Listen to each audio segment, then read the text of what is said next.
So let's go ahead and welcome our two guests. Please give them a big round of applause for making it all the way over here. It was a pretty big trip for both of them. Composer John Frizzell and Neal Marshall Stevens, please. Thanks for showing up here and giving us some of your time. We know you guys are busy. You guys do have several projects right now going on, which we will talk about, and I'm excited to hear about them. I'm sure everybody else. Yeah, everybody else here should be super excited, I know. But 13 Ghosts, 2001. It's been a while, yes. It's been a while. No, it's been a while, but I know that when it first came out, it didn't get the greatest reviews, but come on, it is a classic. Like, and it was one of Warner's most successful movies of the year, so screw the reviews, right? Right. Yeah. We recorded in Seattle. I'm trying to think the name of the exact name of the chapel. It's actually a pretty big church. It's a lot bigger than a chapel. Big, beautiful church up there that I'm not sure if I haven't recorded there in a while, but I did a lot of scores up there. It's a church or chapel, whatever you want to call it, and lots of reverb. So it just kind of lingers. It makes the score really sweet and lush. But it has these stained glass windows, and as the temperature changes in the day, they make these little cracking sounds. And so it's all you lose quite a few takes to that.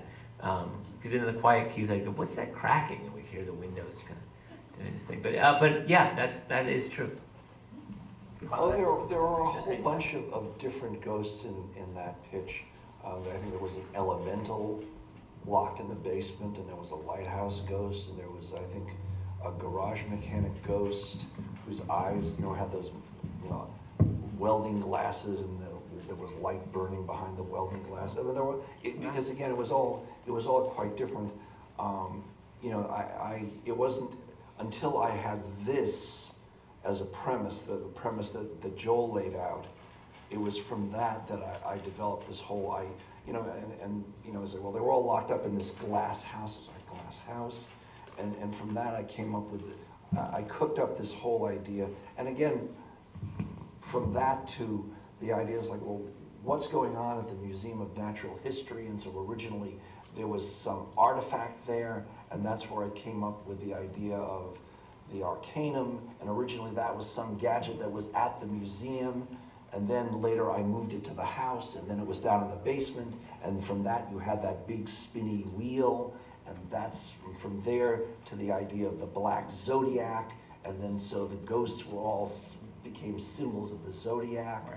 And so, and if I don't mind, Pat, I kind of like that. That idea of the black zodiac is kind of a cool idea. No, by the time the DVD came out, I was long gone from the project. So I don't know who came up with those backstories, but I just came up with whatever kind of notion attached to the various ghosts simply by who they were and what their physical appearance was. I know the Breaker dressed like a garage mechanic and was riddled with bullets, would certainly suggest something about his past. And the others, again, by how they were described, again, was suggestive of their past, but I never filled in any of those details.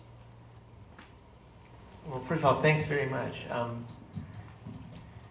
Ghost Ship, I think, was right after this.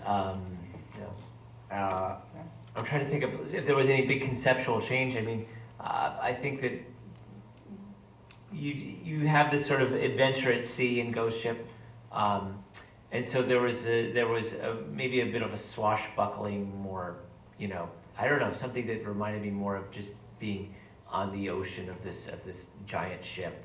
It's hard to put. It's very difficult. They always say talking about music is like dancing about architecture. So it's very tricky once you go into the world of words when you're talking about instrumental music. Yeah, different feel though. I think maybe more vast a Ghost Ship because it's a lot of bigger, wider external, outside shots. So, but thank you. I really appreciate that comment. I'd like to thank these gentlemen for their time and efforts coming down here and talking to everybody. Thank you. John Frizzell, Neal Marshall Stevens, Carlos Lorder, and John Yes, everybody. So let's make like the lawyers.